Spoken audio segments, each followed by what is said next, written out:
এক সিএনজি চালক প্রতিদিন রাতে ভাড়া মারত।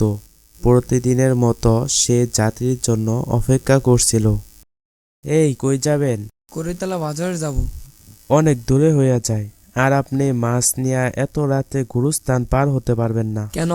ওইখানে রাত্রে মাছ নিয়ে কেউ বাড়িতে যাইতে পারে না। ভাড়া বাড়িয়ে দেবনি, চলেন। এগুলা ভূতমুত বিশ্বাস করি না।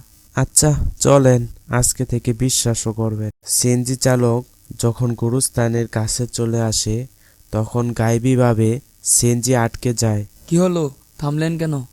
ইচ্ছা কইরা থামাই নাই, আপনার মাছের জন্য ভূতে গাড়ি আটকায় রাখছে। কি বকবক করছেন? ভূতে কিভাবে গাড়ি আটকায়? আমি রাতে গাড়ি চালাই, আর এরকম ঘটনা অনেক ঘটে।